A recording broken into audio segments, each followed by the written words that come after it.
When I was working as a Scrum Master, sprint retrospective used to be one of the most ignored and boring event of our team.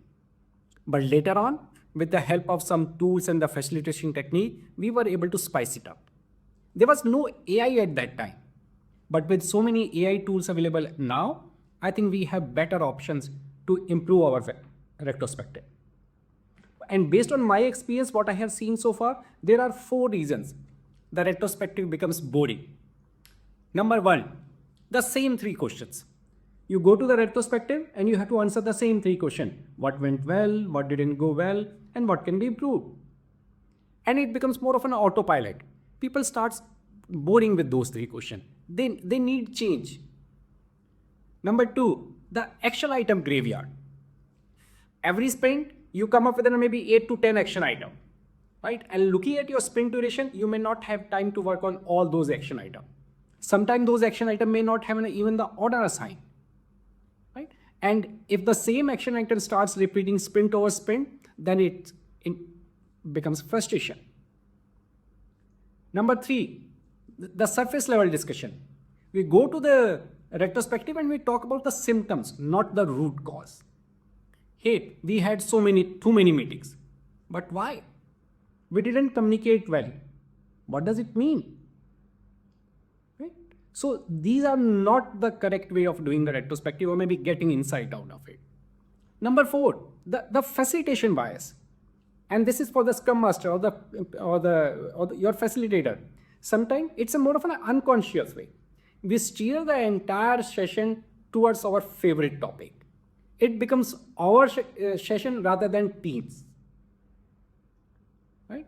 And so these are the 4 reasons. And I hope most of you may be able to relate to one of these reasons.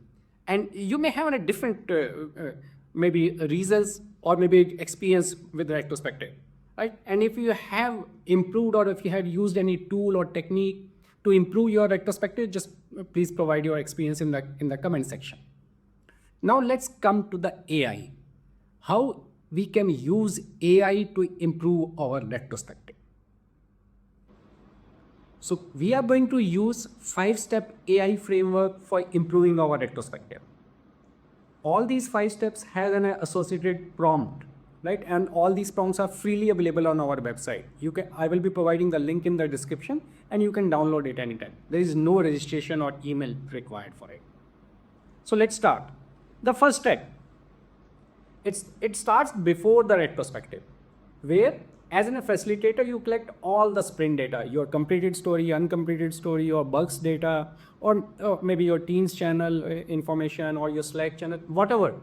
Based on your organization security policies, you provide all that data to the AI. And AI will create a summary of your sprint so that when you go to the retrospective, you have some context for it. Number 2 is the energizer. Most of the time, facilitators does the energizer, but those energizers may or may not be aligned with the current team mood. So what you can do is, you can use this, since the AI has now your sprint data, it has some context. So you can ask AI to create energizers which are more linked to your current team. Right? And as I said earlier, we have prompt associated with each step. So those will be provided in the description. Number 3, this is when the retrospective starts. Your team starts putting their findings, their information, their observation, right, their pain areas. You collect all that information and again provide to the AI using a prompt. What the AI will do is, AI will cluster them into different themes. Rather than having in a 50 or 60 sticky notes spread across the entire board, you may have just 3 or 4 pillars. Number 4, that's more of a generating the insight based on those cluster pillars. So AI will generate insights out of it. Insight in the terms of something which was not spoken, right? Maybe the root cause of the same problem, or maybe interlinking with the previous sprint data. The same issue may have happened earlier also. Number 5, that's where we start generating the action item. And action items not in a basic term. We are going to use in a smart framework for generating the action item. Right? So this is a 5-step process and each step has an AI prompt associated with it. All those prompts are available on our website. Just go and check it out. The link is given in the description. So let's move to the system where I will show you all these prompts. Let's go there. So here are the prompts. This is the first prompt, which is for the sprint summary generator. Right? This, as I mentioned earlier, also this is pre-retro. So the prompt is: you are an experienced agile coach or a scrum master or a facilitator, whatever you want to type in. I will give you the data from our just completed sprint, the completed story, incomplete story, any incident, escalation, original sprint goal, all that. Right? Summarize the sprint in three section: what went objectively well, what didn't go well, and the three open question worth exploring in the retrospective. Keep it neutral and fact based, and that's where you paste your data. What it will do is, in so it will generate the complete sprint summary, right? So instead of walking into the retro and asking, so hey, how did the sprint go, you walk into the retro within a with some insight, within a context, with more readiness. That's the first prompt, the pre sprint retro. The prompt 2, this is for the icebreaker, as I said. So this will help you in generating more of a customized icebreaker based on your current the just concluded sprint, right? Give me 5 short retrospective icebreaker question that take under 3 minutes total. You are putting in a constraint also. Our team is, describe your team in one sentence, or maybe how your sprint went, what is the mood, right? Or you can pass the sprint summary generated in the step 1, right? That will also work. So as I said, the magic here is the customization. So if your sprint was rough, you get gentle icebreaker. If your team crushed it, you get celebratory. So depending on the mood, depending on how the sprint was, you will get the specific icebreakers. That's the power of AI. So this is prompt 2, the icebreaker. Now prompt 3, this is about the theme clustering. That's where your team has collected their observation, their findings, right? So the prompt is: I will paste a raw observation from our team's retrospective below, right? And that could be on a mural board, on a Google Doc, or maybe on a physical whiteboard also. If it is in a physical whiteboard, you can just take in a picture of it using your phone, right? And don't just present the output generated by the AI, right? Use AI as a thinking partner, not as a replacement of you as a facilitator, right?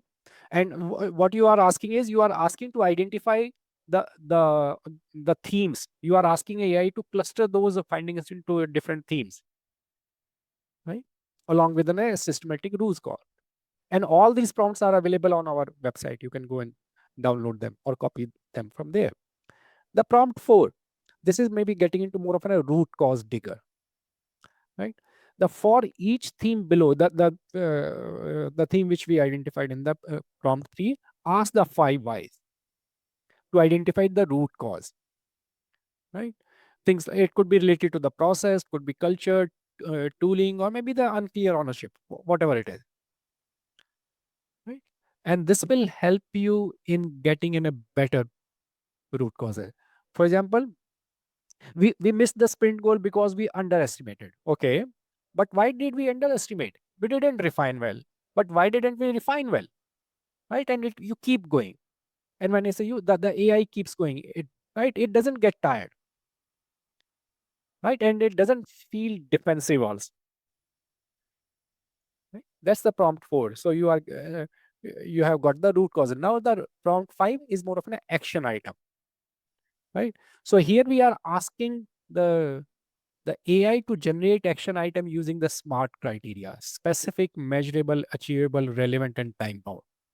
And you can define your own framework. If you don't want to use SMART, you can have something else also, right? So if you go back to the, instead of we should communicate better, you get the team will, and the action item will be, the team will run a 15 minutes mid sprint sync every Wednesday for the next 2 sprint, on by the team lead, with success measured by zero surprise blocker raised in the next sprint review. This is the way the AI will generate action item for you, right? And you can see the difference. I hope this was helpful. So before we wrap it up, a few things I would like to highlight. Number one, do not paste any sensitive data into any AI tool. You should not end up violating your organization's security policy or processes. So just be careful when you are using an AI tool or using your organization data with an AI tool. Number two, use AI tool as a tool only. Don't let AI drive your retrospective. You as a facilitator, Scrum Master or Agile Coach, you are still the moderator. You are still in control of the retrospective. Right? So use AI as a tool only. Number three, there are so many things which AI cannot detect, which may be happening in your room. Right? So just be careful and be humble to the human behavior. Right? Be respectful to your team. Right? And be watchful. I hope this was helpful. So please go and like the video and subscribe to our channel and have a great retrospective.